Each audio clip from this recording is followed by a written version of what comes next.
Hello, welcome to the Motivational Stories podcast. I am your host, Ricky Lahiri, and today's story is called Prophet Muhammad and the Night of Sorrows, Laylat al-Huzn. The wind howled like a banshee, whipping sand against the meager shelter of Abu Talib's house on the outskirts of Mecca. Inside, huddled beneath a threadbare blanket, lay Muhammad, peace be upon him. His brow was furrowed in worry, eyes reflecting the turmoil within. It was the 7th year since the first revelation, the 7th year since the descent of the angel Gabriel in the cave of Hira, forever changing his life.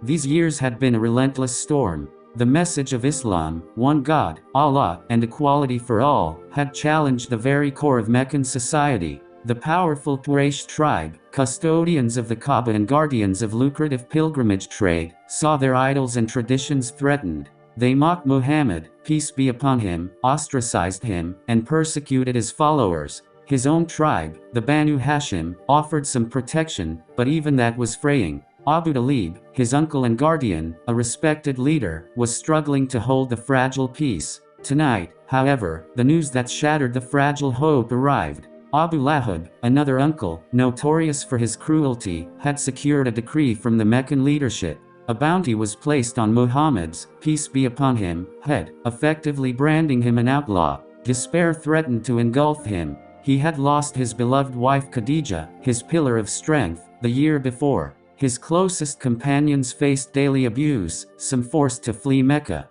The future of Islam seemed bleak. Was this the end? Was his message destined to die in the scorching sands of Arabia? Suddenly, a gentle hand rested on his shoulder. He looked up to see Ali, his loyal cousin, concern etched on his young face. "Uncle, Ali, whispered, Abu Talib wishes to speak with you." Muhammad, peace be upon him, rose, a wave of weariness washing over him. He joined Abu Talib in the dimly lit main room. The old man's face, usually creased with a smile, reflected a deep sadness. "Muhammad," Abu Talib began, his voice raspy, "the Quraysh are serious. They will not rest until they silence you. I can no longer protect you." Muhammad, peace be upon him, understood. He wouldn't put his family at further risk. "What do you suggest, Uncle?" Abu Talib hesitated, then sighed. "Leave Mecca for a while. Seek refuge with the Qusa tribe. They are bound to us by old ties. Perhaps this storm will pass." A flicker of hope ignited within Muhammad, peace be upon him.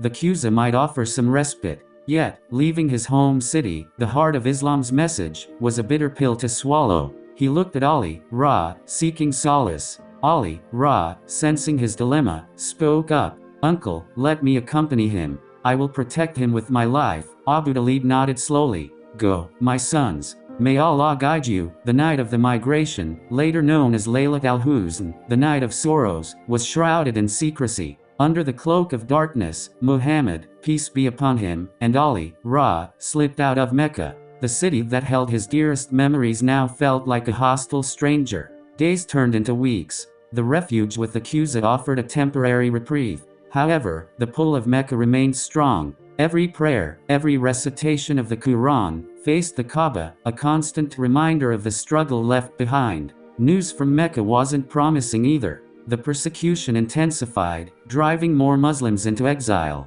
One night, a group of Muslims, including Abu Bakr his closest companion, arrived at the Qusa camp. They carried news of a vision, a divine command to migrate to Yathrib, a city north of Mecca. The people of Yathrib, later renamed Medina, had extended an invitation to Muhammad, peace be upon him, and his followers. Hope, long extinguished, flickered anew in Muhammad's, peace be upon him, chest. Yathrib, a land known for its openness and religious tolerance, offered a fresh start, a chance to build a community based on the principles of Islam. With renewed determination, the migration to Yathrib began.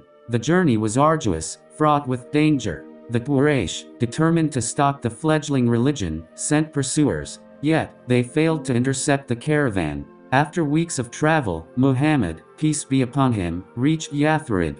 The people of the city, known as the Ansar, the helpers, welcomed him with open arms. The arrival of Muhammad, peace be upon him, marked a turning point. The message of Islam found fertile ground in Yathrib. The Ansar embraced Islam wholeheartedly, forging a bond of brotherhood with the Muhajirin, the emigrants, who had left Mecca. Together, they built a new community, the Ummah. Muhammad, peace be upon him, played a pivotal role in uniting the disparate tribes of Yathrib. He established the first mosque, a place of worship and community gathering. He laid down a constitution, the Charter of Medina, guaranteeing religious freedom, social justice, and collective defense for all inhabitants of the city. The Meccan persecution, however, continued. Trade boycotts crippled the Muslim community, and tensions rose. The Quraysh, fearing the growing influence of Islam in Yathrib, launched a series of military expeditions to crush the fledgling Muslim state.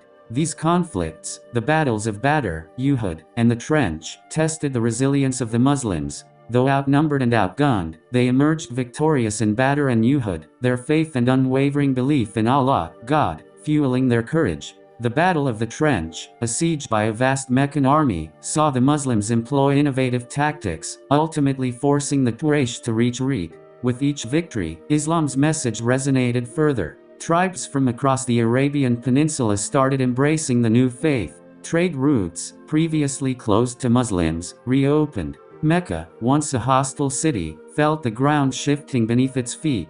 10 years after the Night of Sorrows, in 630 AD, a momentous event transpired. Muslims, weary of persecution but strong in faith, embarked on a pilgrimage to Mecca. This wasn't a conventional pilgrimage, it was a display of strength and a reminder of the Prophet's, peace be upon him, message. The Quraysh, fearing a potential conflict, initially barred entry. However, negotiations led to the Treaty of Hudaybiyah, a ceasefire agreement that allowed Muslims peaceful pilgrimage the following year. This treaty, though initially disappointing to some Muslims, proved to be a strategic victory. It granted Muslims legitimacy and a respite, allowing them to further consolidate their power in Medina. 2 years later, in 632 AD, the Muslims marched on Mecca in a bloodless conquest. The city that had once ostracized and threatened Muhammad, peace be upon him, now surrendered without a fight. The Kaaba was purged of idols, and Islam firmly established within its walls. The Night of Sorrows, a night of despair and uncertainty, marked a turning point in the history of Islam. It forced Muhammad, peace be upon him, and his followers out of their comfort zone, leading them to a new land where their faith could flourish. The persecution they faced in Mecca ultimately strengthened their resolve and spread their message far wider than they could have ever imagined. The story of the Night of Sorrows is a testament to the power of faith, resilience, and the unwavering belief in a just cause. It reminds us that even in the face of overwhelming odds, hope can persevere, and seemingly insurmountable challenges can lead to a brighter future. Through trials and tribulations, a new community emerged, a community built on the principles of peace, justice, and submission to the will of Allah. This community, the Ummah, continues to grow and thrive today, a living testament to the legacy of the Prophet Muhammad, peace be upon him, and the enduring spirit that was forged during the Night of Sorrows. Thank you for listening. If you like the stories I tell, please follow the podcast and subscribe to it to get the latest notifications about the release of episodes. You can also follow me on X, previously known as Twitter, to get the latest notifications regarding episodes. I have provided a link to my X profile in the description section of the episode and the podcast.